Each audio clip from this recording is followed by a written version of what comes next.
Hello, and welcome to the Undergraduate Research Symposium. This is our session called Health Considerations.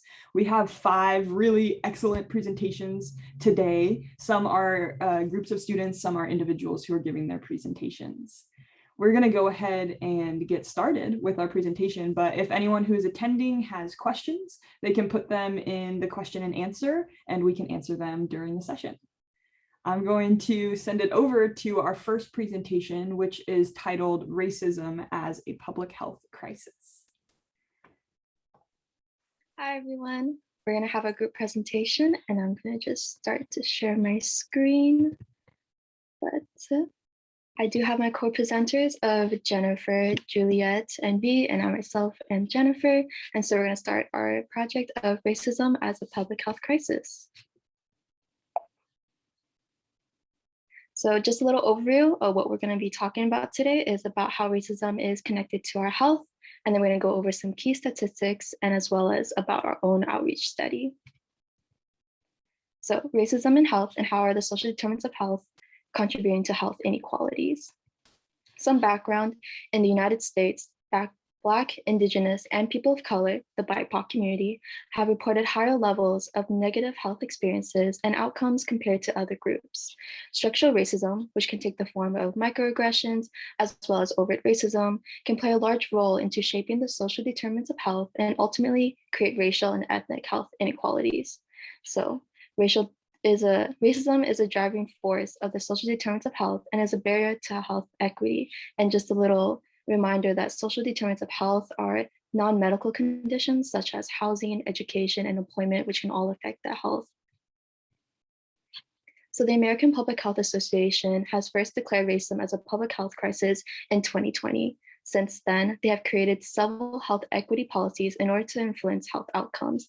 This policy we have listed below is only one example, and it recognizes health disparities of vulnerable populations during COVID-19, and this policy aims to address the need for universal healthcare with a specified concern on individuals with a racial identity due to the lack of accessible resources and communication to receive care. In order to achieve health equity, the APHA addresses injustice caused by racism and advocates to support actions at all levels to ensure equal opportunity for all. Some notable declarations since APHA declared racism as a public health crisis since 2020 has spread across the nation, and within Oregon, the Multnomah County was the first to declare in Oregon in April 8th, 2021, and just about 2 weeks after, Lane County declared following after. Here is a visual map of all the declarations made throughout the states. As you can see, Alaska and Hawaii aren't listed, but they have yet to make any declarations since May 23rd. And the states that are shaded darker are ones with more declarations. You can see California and Ohio have the most declarations made, and the northern middle states have yet to make any actions. As we look forward, the current disparities in Lane County can be attributed to the states of Oregon's historic and deep-rooted racism and structural inequalities. Since we only have 2 counties making declarations, there is an importance to investigate the racial health disparities, especially those that have rose since the COVID-19 pandemic. So now we'll go ahead and look into Oregon Lane County's data into the BIPOC community. Data collection and analysis is an important tool we can use to illustrate the inequities in health faced by BIPOC individuals. And there are a variety of different measures that can be used to quantify the health inequities in the community, and all of these measures can be used as a way to help guide policy. In addition to health outcomes, some key areas of measure include access to health care, preventative care, self-rated health, and also socioeconomic measures. In Lane County, we can observe inequities across all of these categories. For example, American Indian, Alaskan Native, Black, and Latinx communities experience higher rates of diabetes. As you can see from the graph, the rates of diabetes are more than twice as high for American Indian, Alaskan Native, and Black communities compared to white people.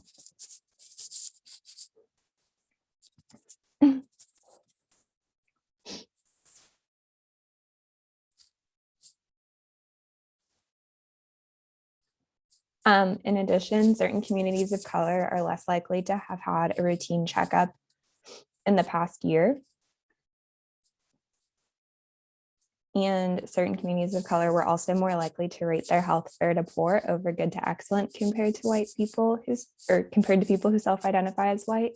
And certain communities of color were also more likely to report at least one day of poor mental health. With our project, we hope to add to this collection of data by providing the County Board of Health, the Lane County Board of Health with narrative data and personal testimonies to help fill gaps in the data.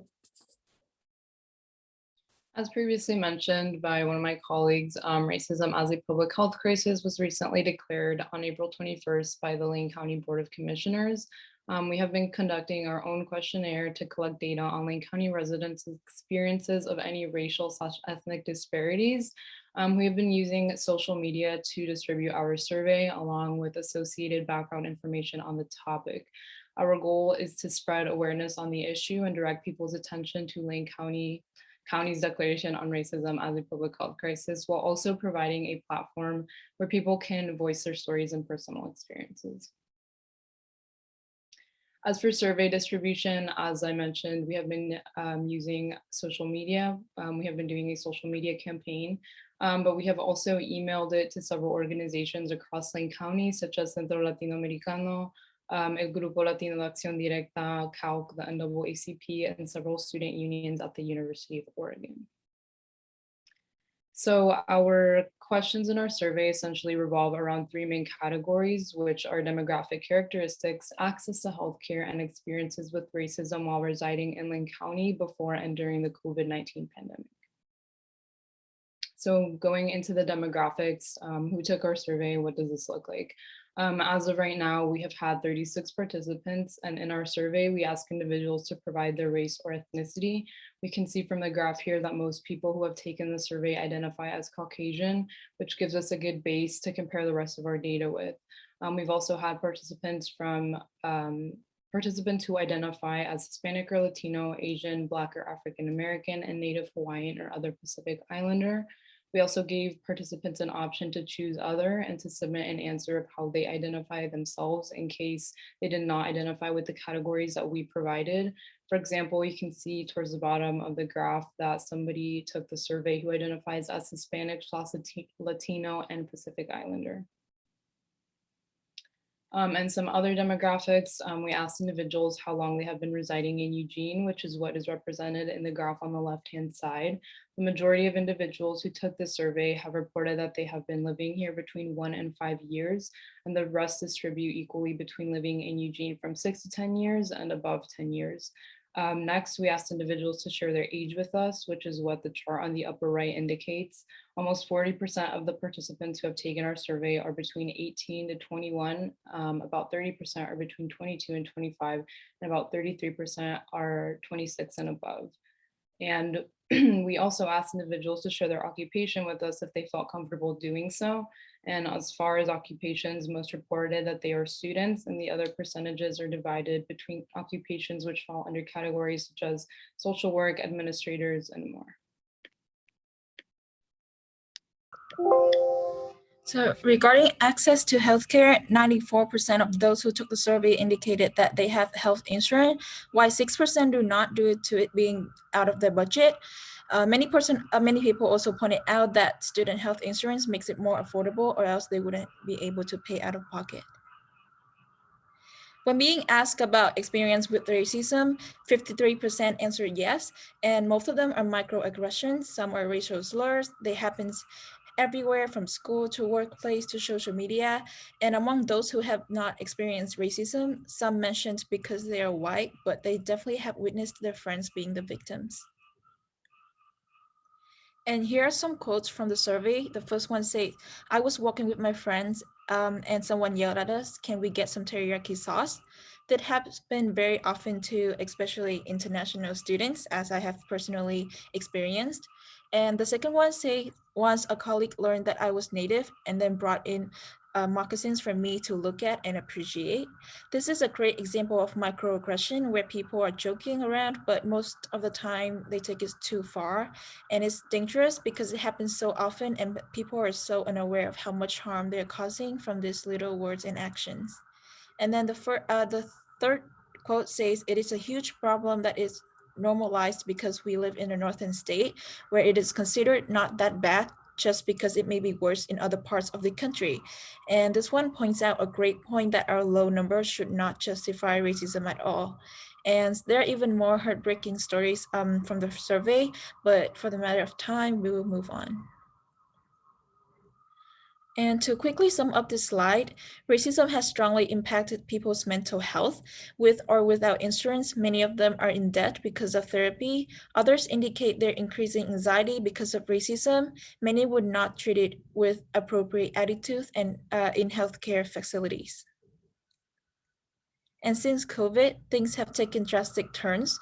Witnessing so many hate crimes, most people mention that they feel more isolated and anxious to be outside as Asians.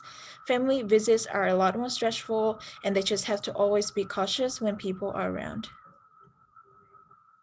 As we conclude our presentation, we would like to briefly discuss the importance of this research study and the reasons for conducting our survey.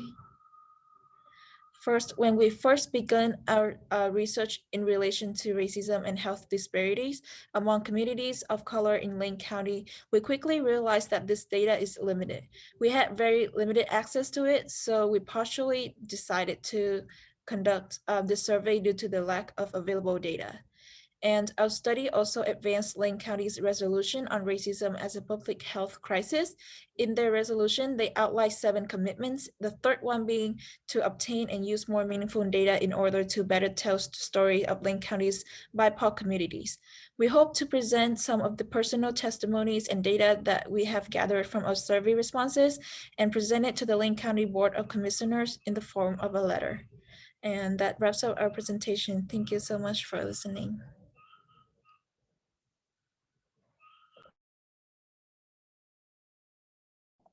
Thank you so much. That was really interesting, and I appreciate you all sharing. If anybody who is a participant has questions, please jot them down because we will have an opportunity for Q&A at the end of the session. We are going to move on to our next presentation, which is titled Weight-Related Teasing Associated with Loneliness and Depressive Symptoms in Rural Oregon Children. Perfect, that's me. I'm just going to share my screen really quick.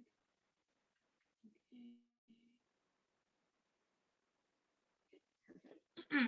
So hi everyone, my name is Doyle and I'm a senior in the Clark Honors College. And today I'm presenting my undergraduate research thesis project, which is titled Weight-Related Teasing is Associated with Loneliness and Social Dissatisfaction in Rural Oregon Children. Before I start, I do want to give a few acknowledgements to the 3 women that made up my defense committee and have helped along every step of the way. That's my PI, Dr. Nicole Kelly, Dr. Melissa Grayboyce, and my grad student who I worked very close with, Claire. They've been just the best, so I really, really appreciate everything they've done. So just kind of as a brief introduction, when I was thinking about a thesis project, I knew that I wanted to be able to combine personal passions with my academic wheelhouse. I've always been an athlete and a dancer and someone who is in a subconscious environment where commentaries about weight have become commonplace. As a college student, I've witnessed firsthand weight-related stigma in many settings, and I've seen the negative toll that it can take on yourself and on peers.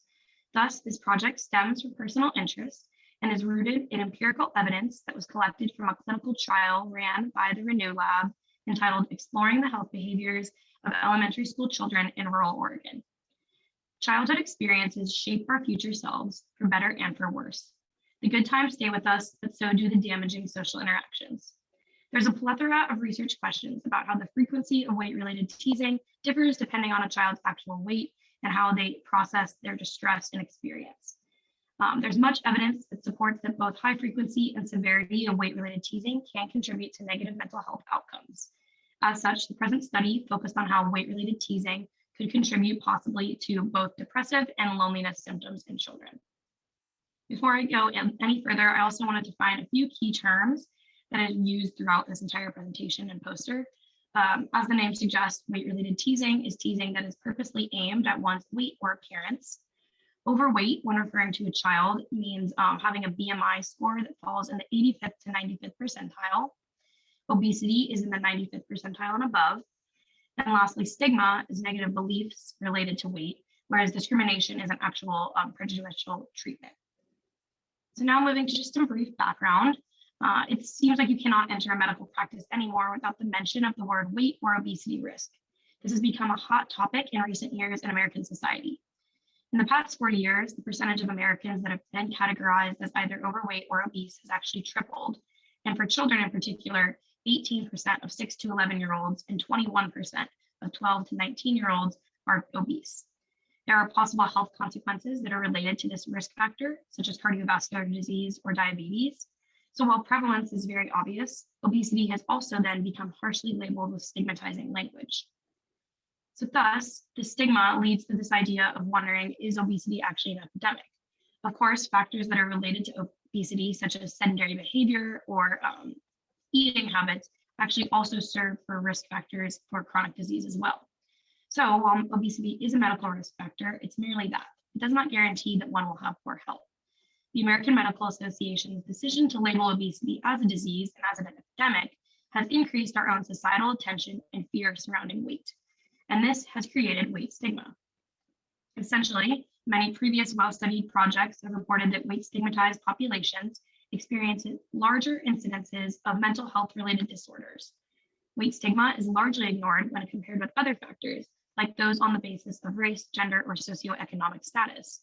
Yet, like these other examples, weight stigma can result in long-lasting psychological issues for those that are targeted. There are detrimental outcomes of weight stigmatization that are rarely discussed due to the fact that this has become a societal accepted practice. And it's happening in children too. A 2008 study found that young children in elementary school that were overweight were less likely to be classified as attractive, athletic, or someone that people would consider a best friend. And this wasn't just from peer to peer as well.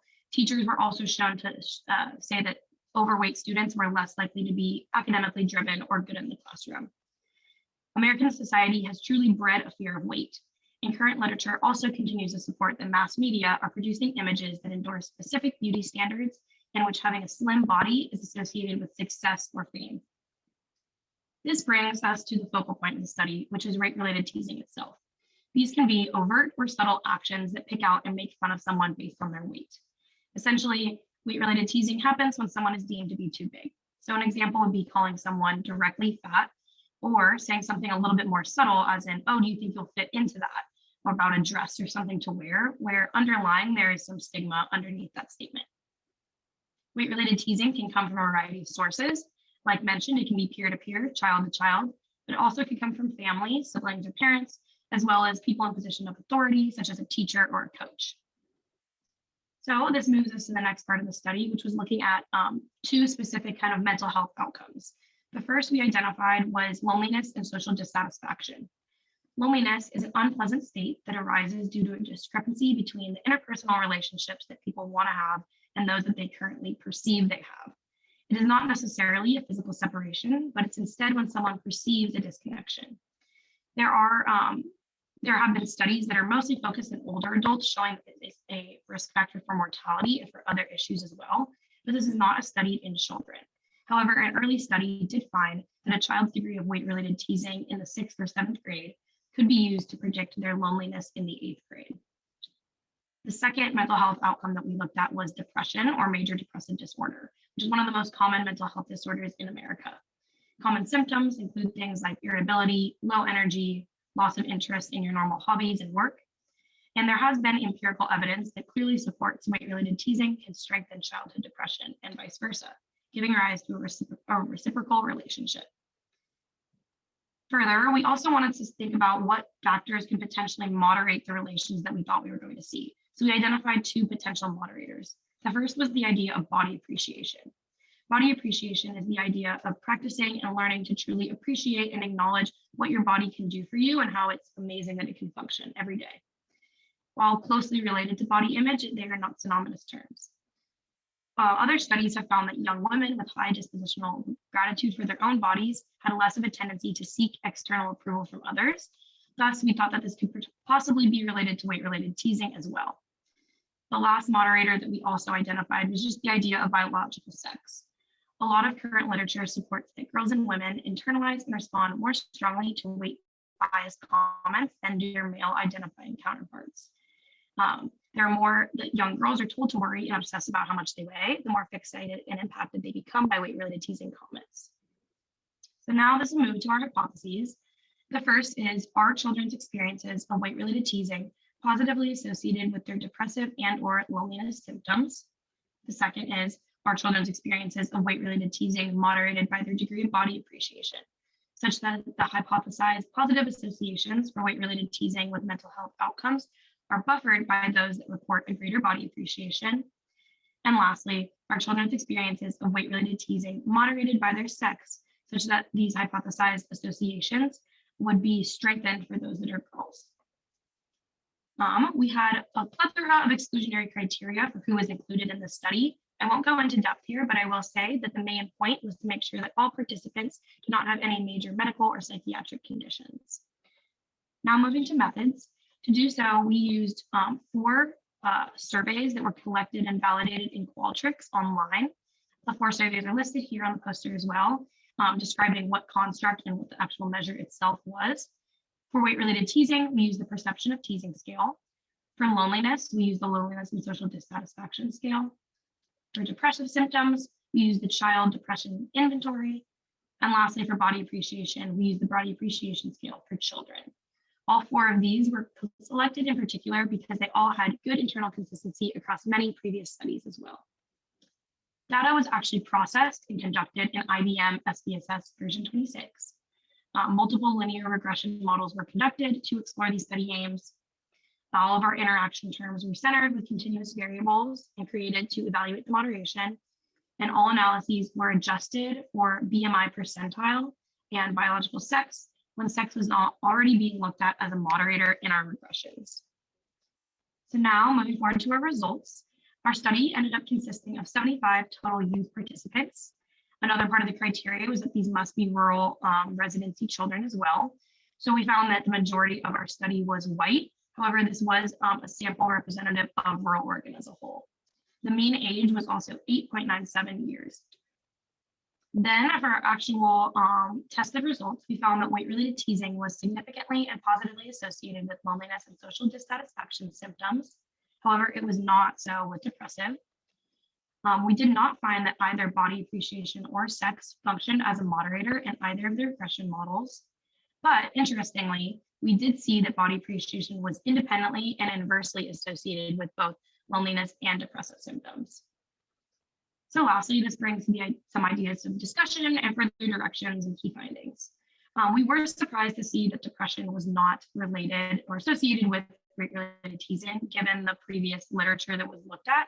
However, something that we kind of come to thought about because loneliness was associated was the idea that because this is a young sample size, or young sample age, excuse me, from 8 to 10 years old, these children might not actually be translating their experience of weight-related teasing to something that is a mental health outcome, but instead more of a social experience.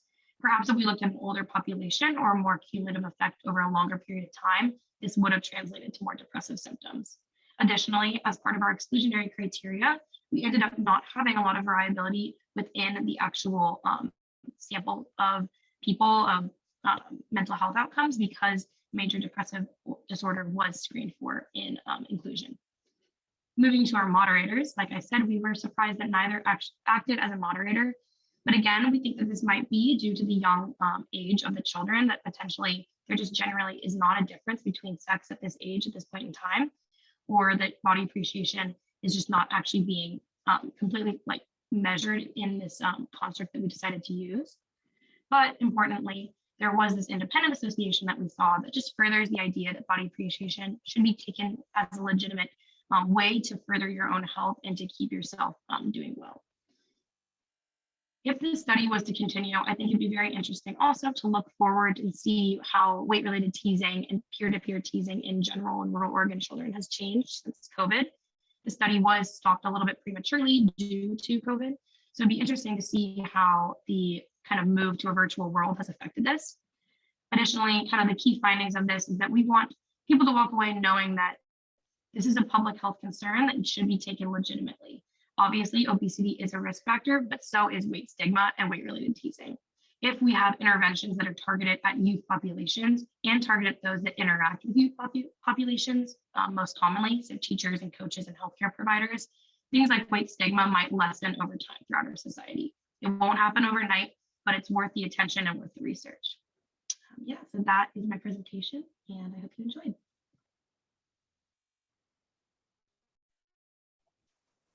Thank you so much, Caroline. It was great to have you. We're going to move on to the next presentation, which is titled Rebound and Resurgent Malaria Globally, Explanations and Underestimations via a Meta Review. Hi everyone, I'm Marlee and I'll be co-presenting with Mikala, Dimitra, and Odell. So we are a group of research assistants working with Dr. Melissa Grayboys, and we're going to be talking about a project on rebound and resurgent malaria. Next slide, please. So malaria is a disease that's caused by a parasite that's transmitted through mosquito bites, and it's a significant global health concern. And so over the past century, there have been considerable efforts to try and eliminate the malaria. Some of these elimination efforts have been successful, but oftentimes we see malaria resurgence, which is where elimination effort will work for a certain period of time and cases will decrease. But then for varying reasons, the malaria cases will start to rise again and return to levels similar to before the intervention. So in 2012, the researcher Justin Cohen and his team wanted to identify why these malaria resurgences were occurring.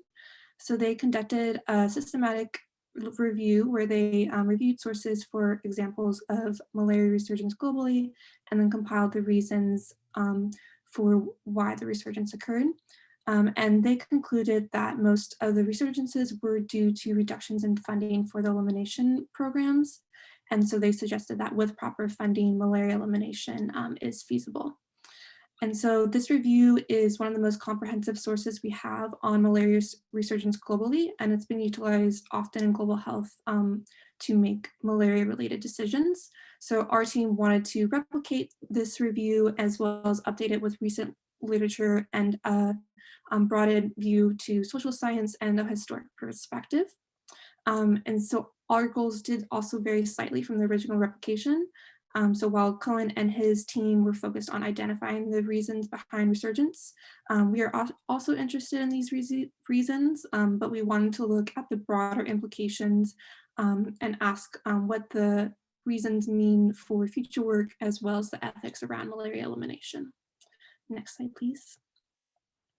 So for a broad overview of this process for how we did this, we followed similar methods to what Cohen and his team did with some modifications and conducted our own systematic review. So we searched various databases with additional ones to include social science research. And then we gathered articles that were discussing malaria resurgence, and each article was reviewed twice by 2 different reviewers. And then we compiled information on where the resurgences were occurring and the reasons given for them. And then we are currently in our second reading phase. We're finishing that up, and then we're starting to compile our results and comparing them to Cohen's work. And then this work, as we've gone on and done it, we've noticed some areas with gaps in the reporting and some areas where we think there should be more resurgence than what we're collecting. So we've done some additional investigation into some WHO sources, which Idil will mention towards the end. And this is a screenshot of our database and Google Sheets, which we hope to make publicly available. Next slide, please. All right, so I'll be talking a little bit about what defines a resurgence event. Cohen et al. And his team distinguishes between a rebound event and a resurgence event, saying that resurgence is a return to baseline levels of malaria cases, whereas a rebound is a hypothetical overshoot that could occur. We think that distinction is messier than Cohen admits in his article, and we recognize rebound as something that has actually happened in different countries around the world. So when we look at a source that has been pulled up through our database searches, we're looking for a couple of requirements in order to include that source in our review. In order for a source to be referencing a resurgence event, there has to be a mention of interventions that led to a decline in cases in a previously malaria endemic region. We're looking for an increase in reported cases for 1 year or longer. we're looking for sources that don't rely on any previous included sources. So we're kind of looking for new data sets as opposed to just data sets that are referencing each other in secondary sources. And we'll take information from the national or subnational level. So there are a couple of differences between our review process and our methods between our replication of this work and the original paper. We expanded the search terms to include malaria and rebound, in addition to resurge, reemerge, and reemerge with a hyphen. We expanded the non-English sources that we look at beyond French and Spanish, which were reviewed in the Cohen article. And we think that this allowed us to capture more sources and perhaps a different type of source. So maybe more national malaria reports written in different languages. We've added and expanded the historical and primary source documents. And we're trying to answer if the reporting in secondary sources is accurate. And we're also including a case study in the article to really highlight the story of malaria resurgence in detail. We're including 1 year resurgence events. And the idea behind this is that potentially data around malaria resurgence isn't well captured. So a 1 year snapshot of an increase in cases might be all we get. And 1 year resurgence events are potentially indicative of an unstable malaria situation. And it's worth understanding how often this is occurring around the world and then captured in literature. And we include sources without an explanation for resurgence, again, trying to get at if there's poor reporting of malaria resurgence, but also casting as wide of a net as possible to try to really fully understand the scope of global malaria resurgence. So these are our tentative results. As the figure on the right shows the tentative number of articles that we captured at each stage of the process through both identifying articles, screening them, and then determining whether or not they describe a resurgence or rebound event. And it's also compared to Cohen et al. So our numbers are shown in black and Cohen et al.'s numbers are shown in red. And these are tentative results. As Marlee mentioned, we're still in the process of finishing our second reader review. And we also have not reviewed sources that were not in English, French, or Spanish yet. So these numbers might change slightly.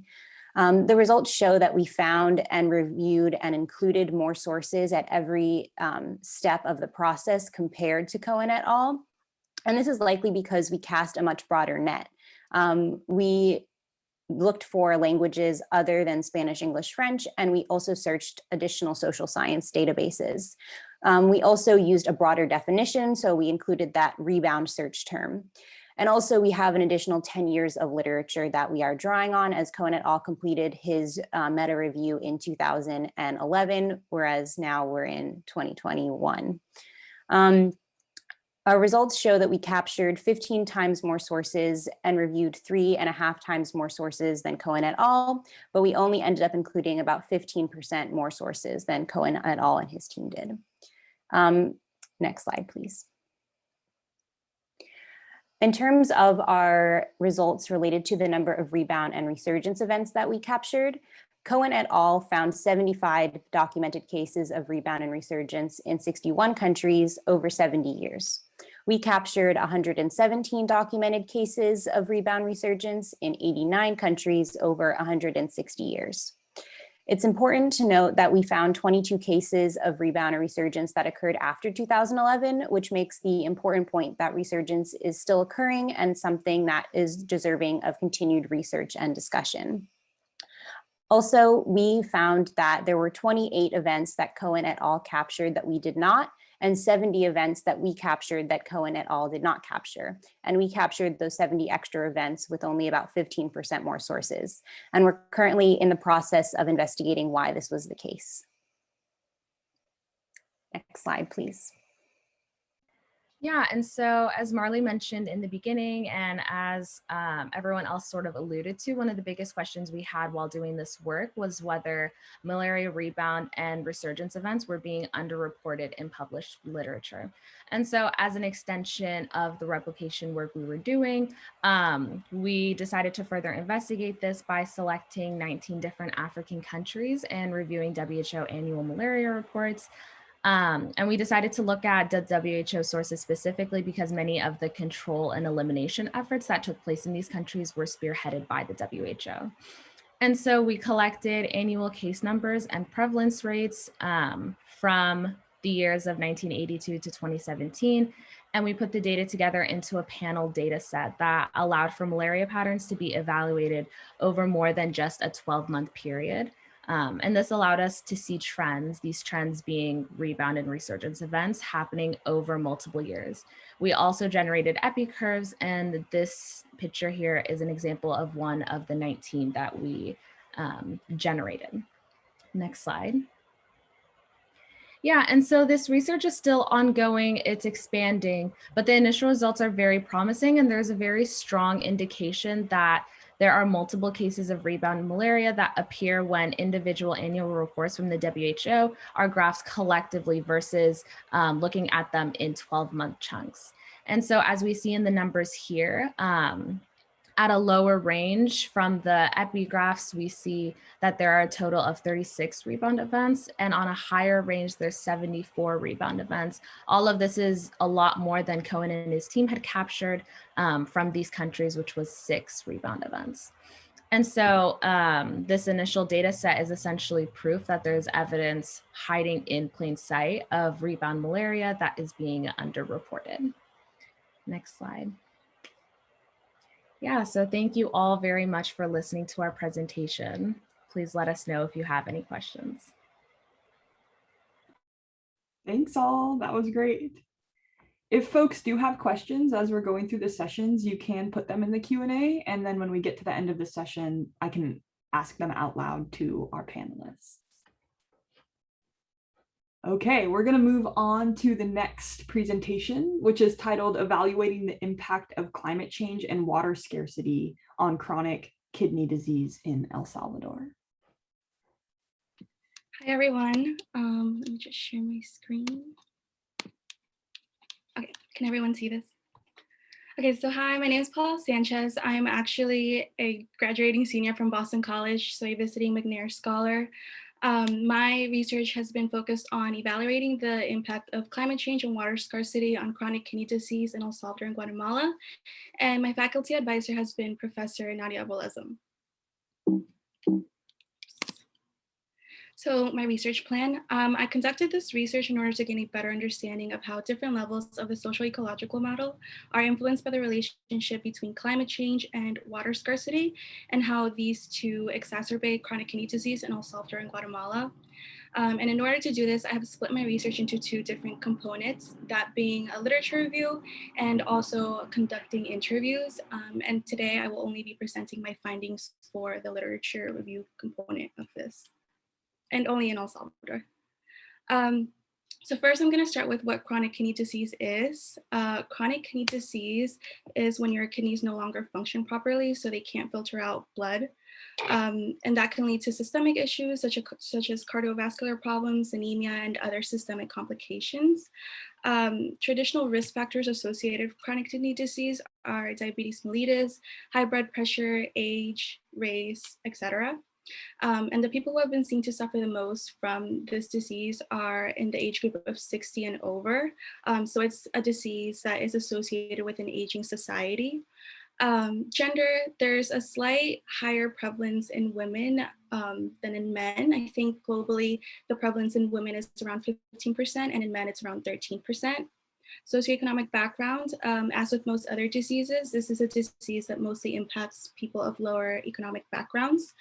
It is the 12th leading cause of death worldwide, and it affects around 697.5 million people, and it is set to increase at a rate of about 9% annually. And as you can see here, between 1990 and 2016, the prevalence actually rose 87% worldwide. And in Central America, chronic kidney disease is not as what is seen in right now here in more developed countries like the United States. In Central America, specifically in El Salvador and Guatemala, there is chronic kidney disease of non-traditional origin, and this is referred to as Mesoamerican nephropathy in the region. And this specific disease was found in 2002 in Hospital Rosales in El Salvador. And what makes this disease so different from the traditional chronic kidney disease is the fact that the risk factors aren't similar to the risk factors of chronic kidney disease here. For example, the risk factors do not include diabetes mellitus or high blood pressure, and the origin of what causes the disease is actually unknown. And socioeconomic background, it mostly impacts rural and indigenous farm workers in the area. Gender, it affects mostly men, not a higher prevalence in women as it is seen in the United States and other developed countries, but it's also seen in farm working and non-farm working women. Age, again, it is mostly seen in people over the age of 60, but it is also seen in younger populations. And what's really concerning is the fact that it is also seen in children. And since I think 1990s, the death rate has actually increased by 153% in El Salvador, and it is associated with high hospitalization rates in the country. So it is now classified as an epidemic in El Salvador. And it is the second leading hospitalization cause for men in El Salvador and the fourth leading cause of hospitalization in women.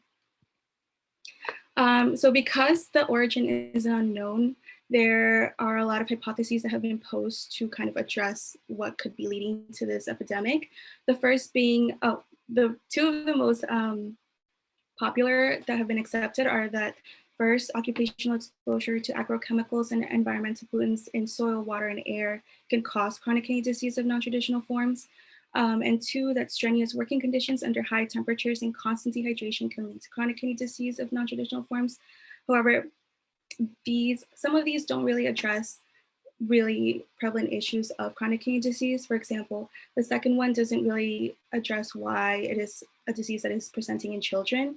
And so my research hypothesis has focused on how neocolonial practices contribute to the social determinants that can potentiate the risk for chronic kidney disease in El Salvador and Guatemala.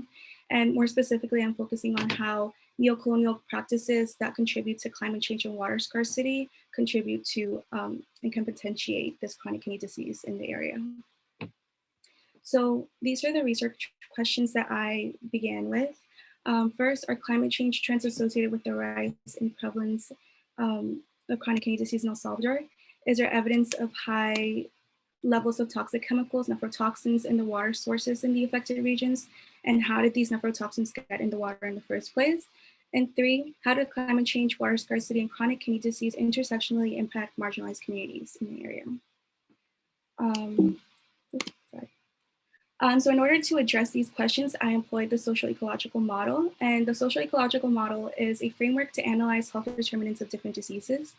It does so by addressing different levels of social ecological problems that impact the development of diseases, such as social, economic, political, and environmental systems that it can interplay to exert their influence over individuals. And so this on the left is a dull green and white head rainbow model, and on the right is the social ecological model. And for my research, I've decided to employ a mixture of these two. And so I have focused on the individual level that addresses individual factors such as age, sex, and constitutional factors. The organizational factor that addresses organizations, schools, workplaces that may influence the development of a disease, community factors, and also public policy factors that can influence the development of a disease. And for this specific presentation, I will be focusing on community and public policy level. So climate change. In order to address the first research question I posed, I evaluated climate change. And as you can see, between 1970 and 2010, maximum temperatures in Central America rose. They increased by 0.8 to 1 degree Celsius. And although this doesn't seem like a very drastic difference, the number of extremely hot days also increased by 35 to 75%. So there are more hot days in the year. And within that time frame as well, the cases of chronic kidney disease also increased. And the prevalence rose by around tenfold in men and fourfold in women in El Salvador. And as you can see in this visual provided by the World Health Organization, the people most at risk of suffering from climate change are outdoor workers and people living with chronic medical conditions. And in order to address this, the Occupational Safety and Health Administration has set out some guidelines and recommendations for the breaks that these outside workers should take. So for 15 minutes, it is recommended that outside workers have 15-minute breaks per hour when the heat exposure exceeds 78 degrees Fahrenheit, and that they also have a 45-minute break per hour when heat exposure exceeds 86 degrees Fahrenheit. But in El Salvador, this is not a guideline that is actually accepted or actually followed. And so a lot of these workers work from dusk till dawn all day without, very minimal breaks. And it is actually said that they also, by 10:30 in the morning, the degrees is already exceeding 82 degrees. So they work extremely long days with little breaks in harsh exposure to heat. And so there is some evidence that heat exposure can impact renal health. And specifically in Sri Lanka also presents with a very similar chronic kidney disease that is seen in Central America, and it's non-traditional as well. And here, what you can see is that in B, you can see that the distribution of chronic kidney disease in Sri Lanka is very similar and aligns well with the areas that suffer from higher average annual temperatures. And this suggests that chronic kidney disease can actually be a form of heat stress nephropathy. So what are the effects of heat stress and recurrent dehydration? In order to figure this out, researchers have used a rat model. And the rat model showed that when you induce heat stress and recurrent dehydration, this can lead to impaired renal function and tubulointerstitial fibrosis, which is very similar to what is seen in chronic kidney disease in sugarcane farmers in El Salvador and Guatemala. And interestingly, when the rats are hydrated after each cycle of dehydration, the renal damage was prevented. But if the rats are hydrated until the end of the day, then renal damage is inevitable. Another interesting finding from the same study was that if the rats are hydrated with sugary drinks, they still continue to show this renal damage. And so a key finding is that these rats have to be hydrated with water, with clean, pure water. And in El Salvador, this is not something that sugarcane farmers actually have access to. It's a luxury that a lot of people can't afford. And so the question now is, what if these farmers are hydrated with contaminated water instead of clean, pure water? So for this, there was a national diagnostic on the sanitary quality of superficial waters of El Salvador in 2007. And this report evaluated the concentration of the following heavy metals: arsenic, chromium, mercury, lead, ammonia, phenols, fecal coliforms. And the results of these diagnostics was that 60% of the superficial waters they analyzed were categorized as having bad sanitary quality, and 25% of the superficial waters they categorized as having terrible sanitary quality. And some of the rivers that they evaluated were actually deemed unsafe for human consumption, which is very problematic.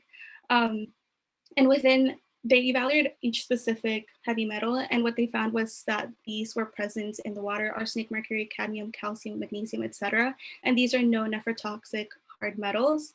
And what they found was that the presence of these specific hard metals is higher than what is considered safe. So only 20% of the water is said to be able to be made potable through conventional methods such as chlorination in the country. So water scarcity. As a result, what is causing such large-scale pollution in El Salvador?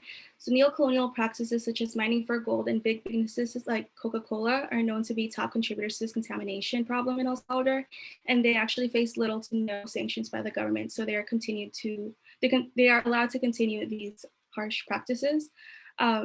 And as you can see on the picture on the right, this is the aftermath of mining in El Salvador, and North American companies such as Pacific Rim completely exploit natural resources, and this is how they leave the area. And the picture on the left, these are protesters outside of Najapa in El Salvador, and Coca-Cola, the Coca-Cola company in Najapa, is known to actually hoard a lot of the nearby water, and when they're done using it, they kind of just dump all of their toxic chemicals back into the water. So this addresses that second question of where do these nephrotoxic chemicals come from, and it is coming from these specific practices. On top of that, this is extremely concerning considering how rural and indigenous communities rely on these rivers and lakes as their main source of water. Because there's not a national water infrastructure in the area, these smaller communities have taken it upon themselves to make makeshift water pipes and wells that are directly connected to these contaminated lakes and rivers.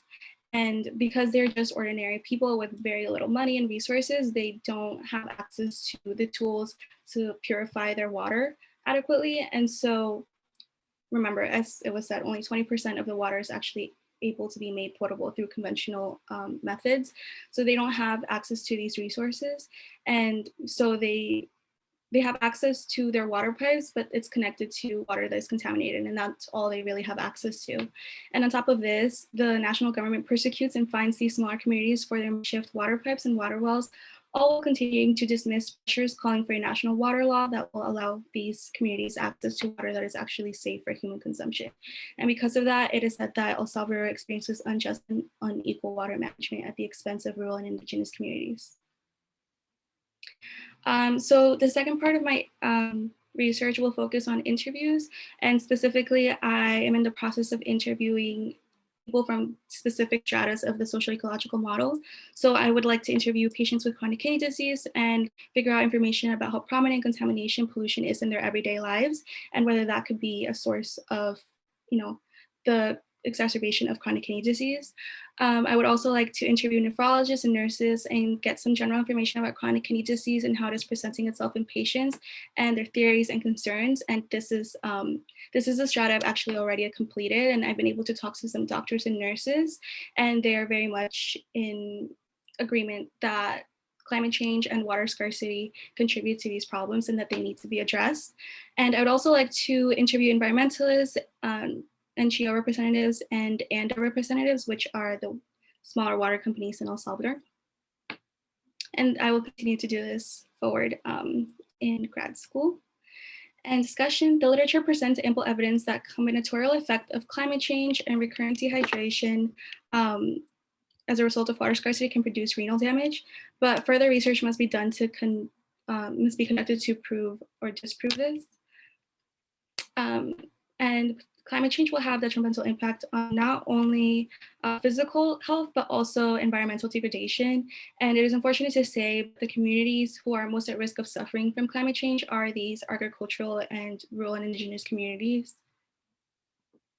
And as you can see here, the World Bank reports predicts that we will see over 3.9 million Central American climate refugees in the next 30 years. And these marginalized communities reside in the dry corridor of Central America, which is considered Guatemala, El Salvador, Honduras. And this means that they're at high risk of being unable to grow their livelihood and crops due to these forthcoming environmental events. And as you may be able to tell by now, these are the same people that are suffering from potentially developing chronic kidney disease. So it really seems as though the odds are stacked up against these workers. And it's stacked up against them in all fronts. And the very first time I remember hearing about this issue was a couple of years ago when I was talking to my dad, and he was telling me about the droughts in El Salvador and how a lot of the farmers were unable to produce their crops. And this aligned well with the first migrant caravan. And I remember whenever I would turn on the TV and watch the news, the American media was very quick to scrutinize these immigrants and kind of to invalidate their claims of, refuge. And this is extremely concerning because in El Salvador, the farmers in the area are not able to grow crops, and they're also not able to have access to clean, potable water. And this is contributing to all of these diseases that are presenting in El Salvador. And the first thing I would like to do with my research is I would really like to first validate, provide scientific claim for the refugees, because climate refugees are something that we're going to continue to see throughout our time. And so I would like to use this research to provide validity to their claims and also to their public health needs. And yeah, I would like to provide further support for them. And in the next coming months, I will actually be traveling to El Salvador and continue to expand on my research by interviewing people with chronic kidney disease and really asking them what is needed for them and what they would like from the government and from international organizations. And these are my references, and thank you.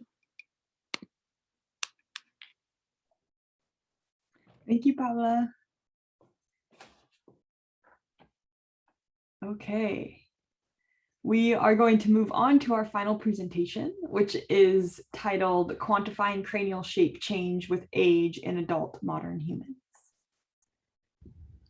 Okay, thank you. Let me just share my screen.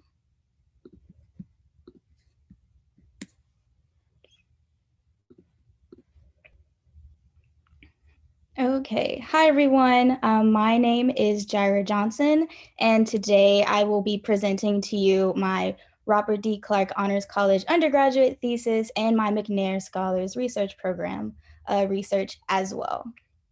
So skeletal ontogenetic changes have been, so sorry, someone is contacting me. Skeletal ontogenetic changes in shape have been closely examined in research in modern humans during the prenatal and subadult stages of development.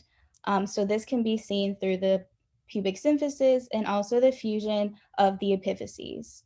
However, cranial shape change during adulthood is limited in comparison.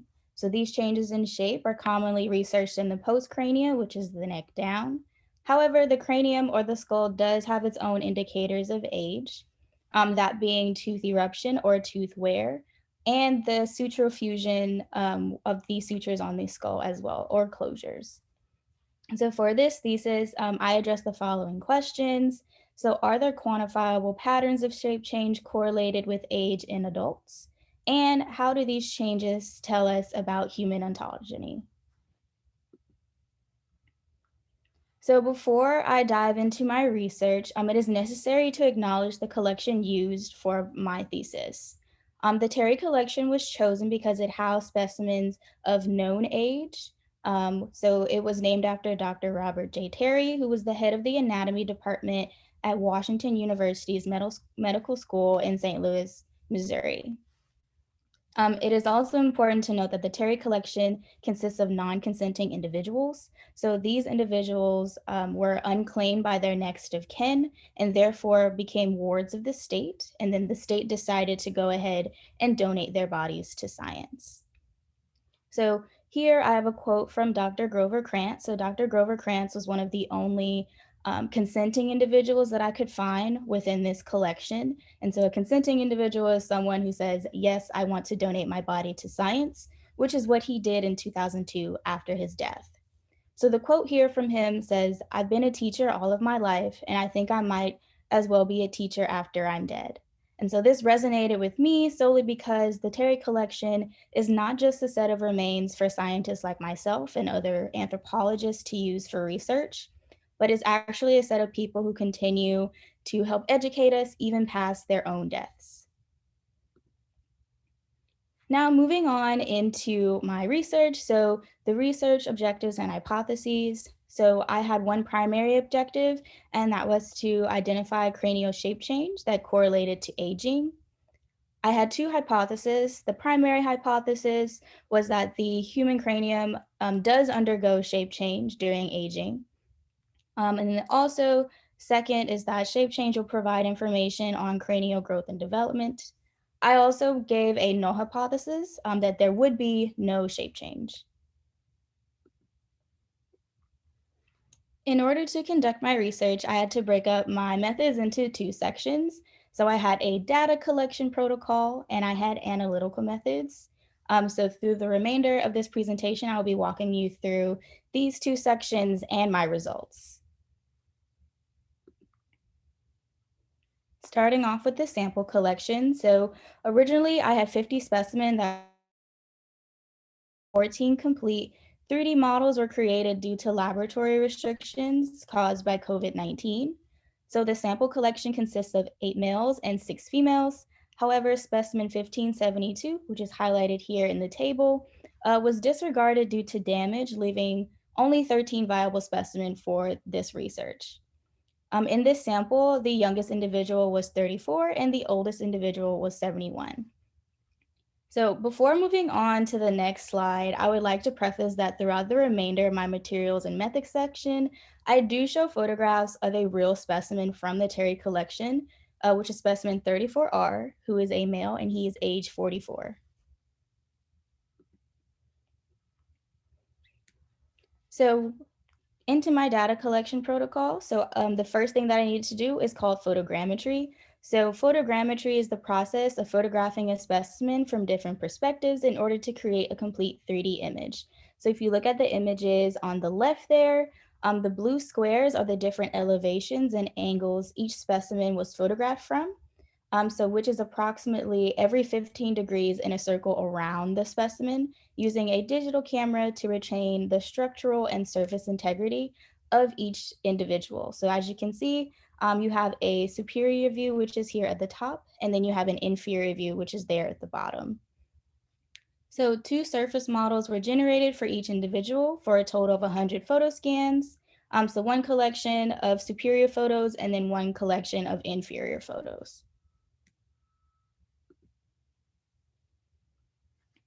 Moving on to creating the full 3D model. So after the photographs of each specimen were taken, the digitized files were then separated into a 3D making software to where you have an inferior position and a superior position. So the superior position is on the left there, and then the inferior position is there on the right. So when the models were uploaded into the 3D software, the original surface that they were placed on was also loaded as well. So if you look on the right for 34R superior, you'll notice that there's a little shaded area underneath. That is just the table. So I actually had to go in and redact those out to just leave the skull itself.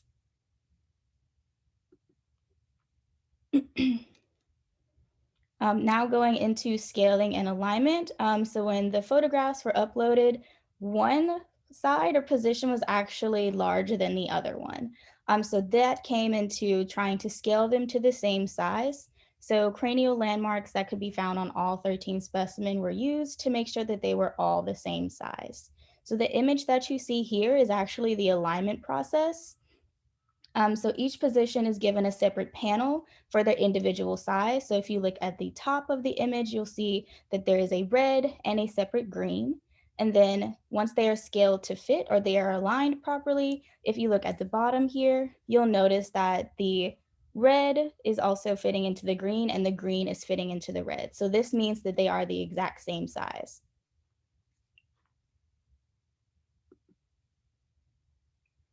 So once they have been scaled and aligned, it is time to actually create the 3D model. This is actually my favorite part of my research.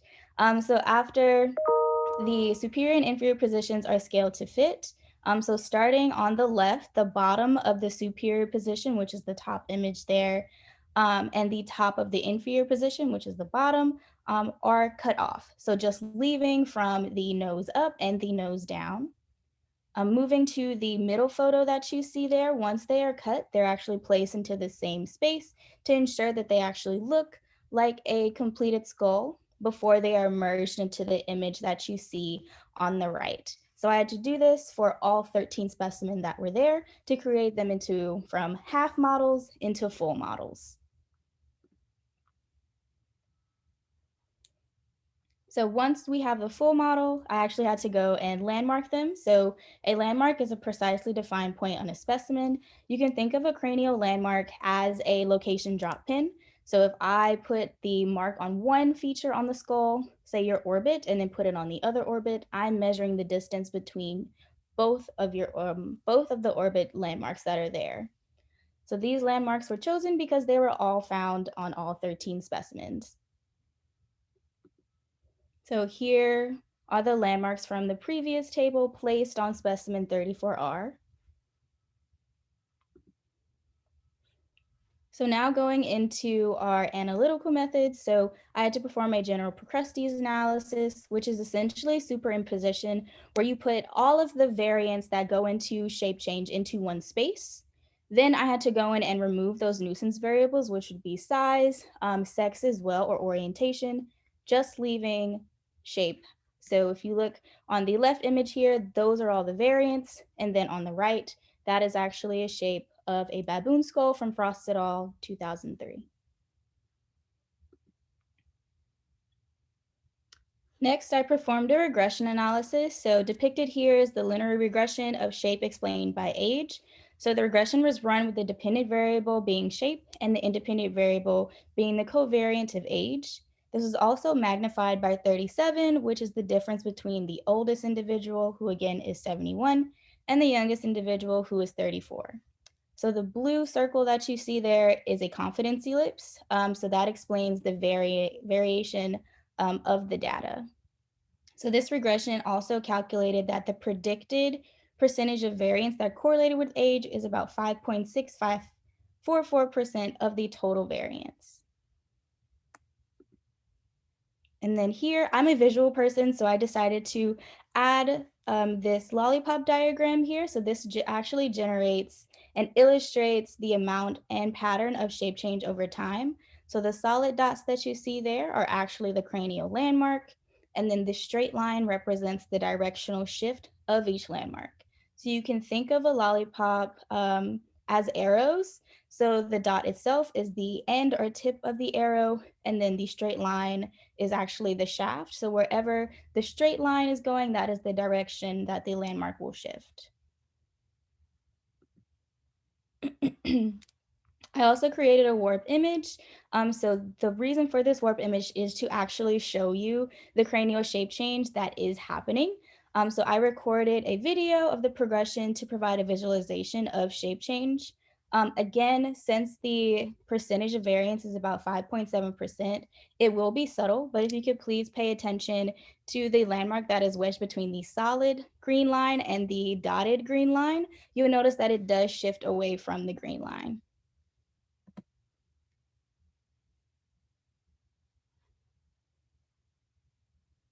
So it's now starting to move.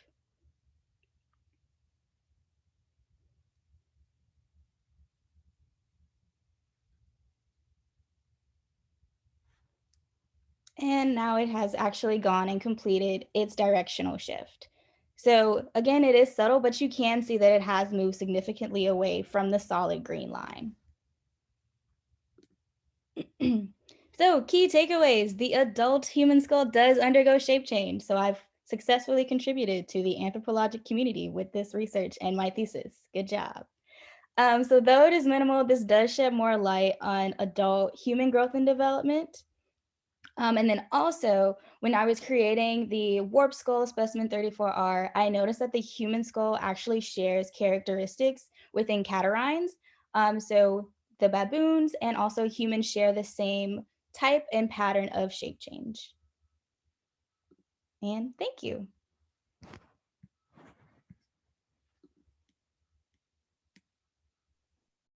Thank you so much. Congratulations on contributing to science. That's really exciting. We have about, let's see, 20 minutes or so for an opportunity for question and answer. I would encourage everyone who's here as an attendee to put any questions you might have for any of the panelists into the chat or into the question and answer, as well as the students who are here. You are more than welcome to ask questions to each other about your presentations.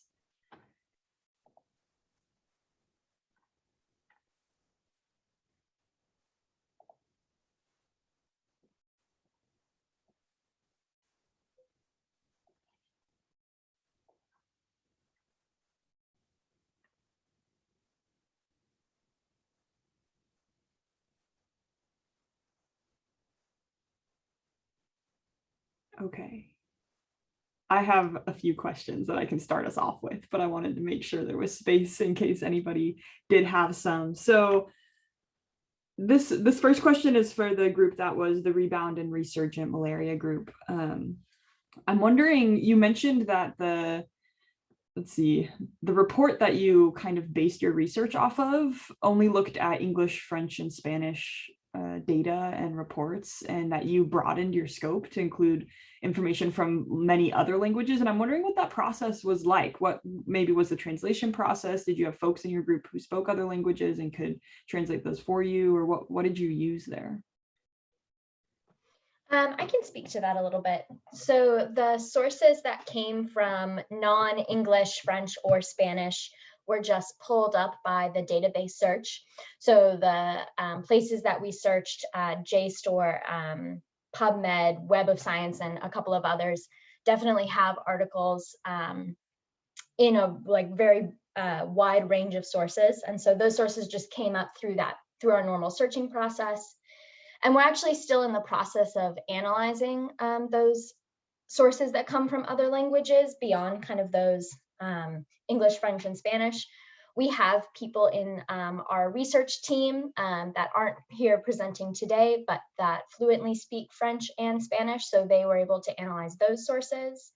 And then for the sources that are in Hebrew or Russian or Portuguese or a whole variety of languages, our research mentor, Dr. Greyvoice, just has a super wide network of people that work in global health and speak a ton of different languages. And so we've been, and we will continue to kind of individually contact people and just ask, would you take a look at this article? Can you tell us kind of what this is saying? So really relying on people doing research in the field that have experience that and expertise that we don't have to kind of help us broaden our research findings.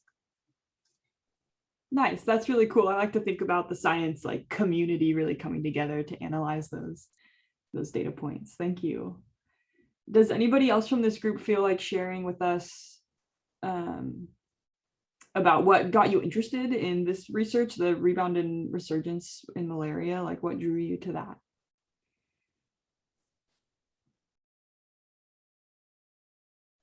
Yeah, I can speak to that some. I wasn't a part of the very initial start of the project, but we were all students of Professor Greyvoice at one point.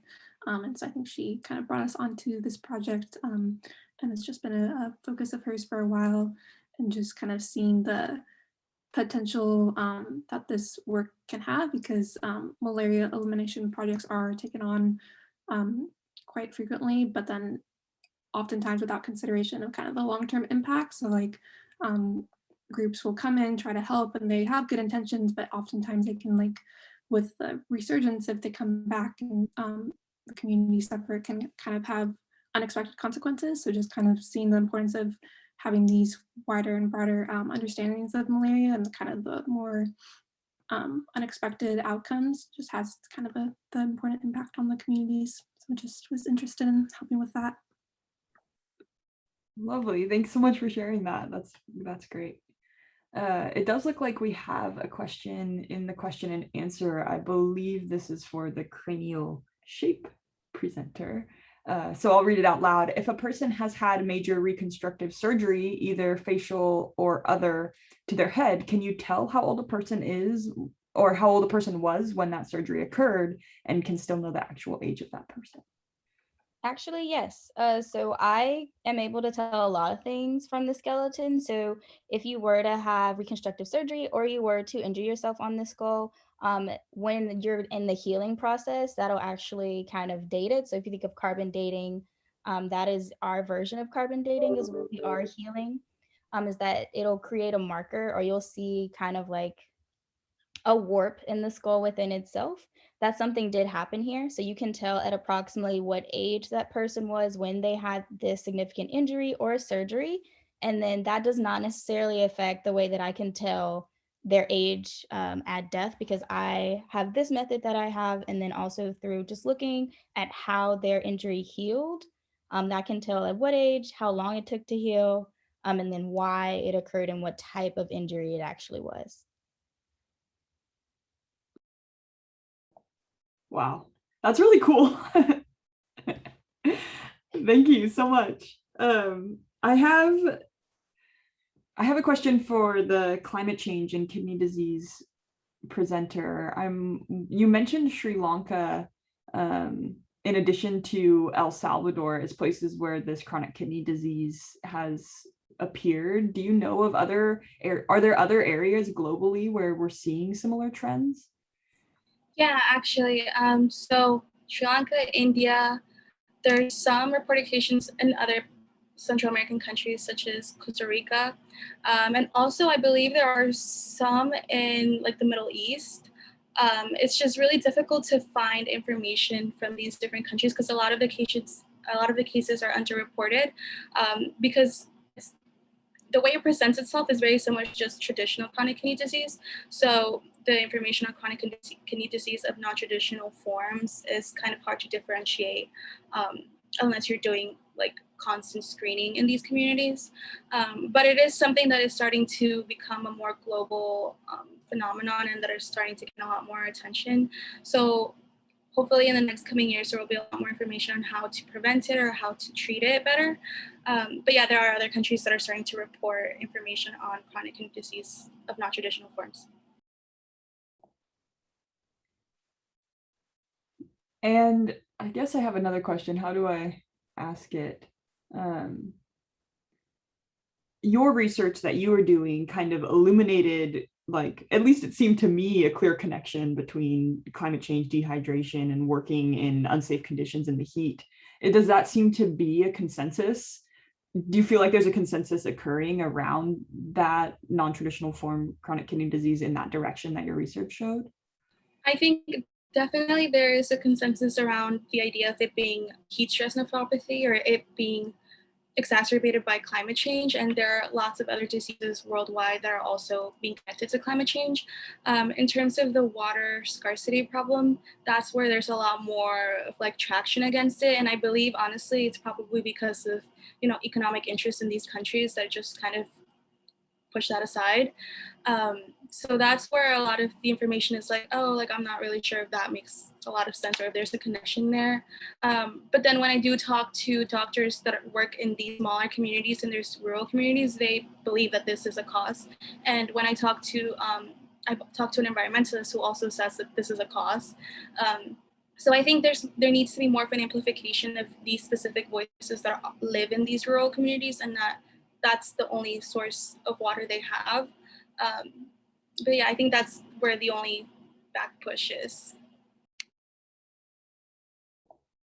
And you're planning to kind of pursue that same line of thought into your graduate studies and hopefully like build more evidence for that? Yeah. So I got into a graduate program, and it's going to be a nursing program. So I'm going to try to view this from a nursing perspective and a global health perspective as well. So just incorporating both of those fields to further this research. And like I said, I will be going. I will be going to El Salvador. I will be conducting more in-person interviews now that COVID-19 has waned a little bit. And also just looking more into interventions and the data that has been available through these interventions that have been posed. Nice. Thanks so much for sharing. Congratulations on your graduate program. Okay, my next question, I suppose, is for the first two groups that went, racism as a public health crisis, along with the weight-related teasing. I guess what I saw in your presentations was kind of a similarity in like microaggressions, I guess you could say. So the mental health effect that people experience, whether it's through a microaggression that's related to race or a microaggression related to weight stigma. I guess I don't exactly have a question necessarily, but what are your thoughts on those microaggressions and maybe the different avenues that can be addressed, whether it's from the person experiencing it or from the society as a whole? Yeah, I can go first really quickly. I think it's really interesting. When I was learning a lot about this topic, it's like very like here I know about it, and I still do things like this every, probably more often than I should. And like it's just something that's become so kind of common just in our society to have like these weight stigma basis kind of undertones in the way we talk to people and address people. And so I think like for me, the big takeaway and like way that we can actually fix this is just the idea of like actually recognizing it from a young age, because I don't think I was ever taught to like address friends and people in a certain way that is like more conscious about this kind of stuff. And so I think now it's good that people recognize that microaggressions are really valid and have these direct mental health outcomes. But I think when we were younger, like I don't think we really knew about that. Like at least I never really had experience learning about that until probably late high school, early college. And so for me, I think that's kind of the best way that you can combat it, and just actually like checking yourself when you're making comments, especially about weight, or when you're making judgments about someone that looks a certain way. Like, is there something that's going into how you're speaking to them and how you're considering them or thinking about their health? at all, because then that's kind of perpetuating the issue. I guess I can go next. I don't have a fully formed thought, so sorry if this is everywhere. But I thought it was really interesting that we actually had like the majority of people that said they had experienced racism was through microaggressions. Like very little people reported of like overt racism, which I thought was like kind of interesting because I was expecting more people to say that they had experienced like, you know, like somebody, I don't know. I just thought that there were gonna be more answers of like experiences with like overt racism. So I thought that was kind of interesting. And I guess that's like part of the reason that was like a really big pattern was the microaggressions. And that's why we want to present it to the Lane County Board of Commissioners in their letter, because it's something that like needs to be addressed and needs to be like openly known that like people in our community in Lane County are experiencing like microaggressions like so often that there needs to, you know, like just be something done about it, or people need to check themselves or just like keep other people in check. I think that's really important. And then I think what Caroline was saying was really interesting about learning about microaggressions at a younger age, because when I was younger, I didn't really know how to like conceptualize that I was dealing with microaggressions. I didn't really like know what that was even until I got to like high school, and I was like, oh, that's what that's called. Like I didn't know that's what that was called. So I think learning it from a young age would be really beneficial, like in relation to what was previously said.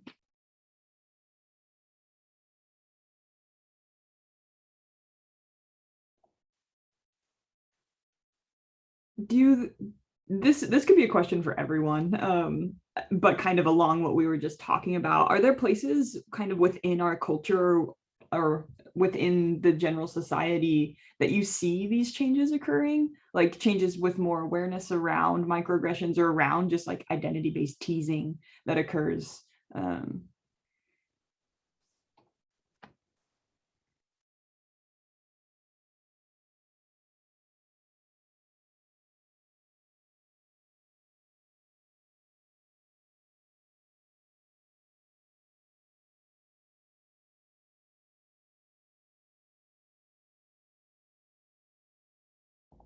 I guess to elaborate, Jennifer, you said you didn't know about microaggressions until you made it to high school. Like, what was that process like where you learned about it? Who was the person who taught you about it? And what did that like awareness process feel like? I think it was like more just, I don't know, it was like, it's something that's very personal, and I honestly do not remember when I learned about it. It might have even been in high school, I mean in college. Like I can't pinpoint exactly when I learned about it, but to like finally be able to conceptualize that and like learn that that is kind of like the things that I had been dealing with when I was a child. Like I was like, it has to do also with like internalized racism. I was just talking to my older sibling about this the other day, and like I used to like also kind of in relation to Caroline's research, this isn't really related to like weight gain, but it's like I remember when I was like a child and like I would get made fun of for like having like hair on my arms because I'm like Latina and my hair is very dark. So like people would make fun of me for that. And it's like, that's not really, you know, that's like teasing, but also a form of microaggressions. And it's just like things like that. So I'm able to like reflect on all of the times that I dealt with microaggressions, and even just like conceptualize how that has affected my own mental health, like in terms of like frustration, feeling frustrated, or just like feeling upset that I've had to deal with those things. So very eye-opening. Thanks for sharing that. And I'm sorry if I put you on the spot, because you're right, it is a little bit personal. But I do think as far as the kind of general culture I grew up in, teasing and I think microaggressions could easily be, teasing could easily be considered a microaggression. And it was something that was really common. Like it was, you know, we made fun of each other, and it was like how we showed affection or whatever. And I think that that does seem like something that is shifting, where that type of teasing is becoming, there's more awareness around how it can really impact people, whether it is related to weight bias or race bias or anything else that we sometimes tease. So I thought both of your presentations, because they had that kind of public health based on appearance and identity, was really, really interesting. So thank you so much for sharing those. It doesn't look like we have any other questions from the attendees, and I have run dry of questions as well. So this concludes the Health Considerations Undergraduate Research Symposium session. I found all of your presentations really fascinating, and I'm really excited about where y'all are going to take the furthering of your research, because it does seem like each one was kind of left a little bit open-ended for further study. So thank you all so much for being here. Thank you. Thank you.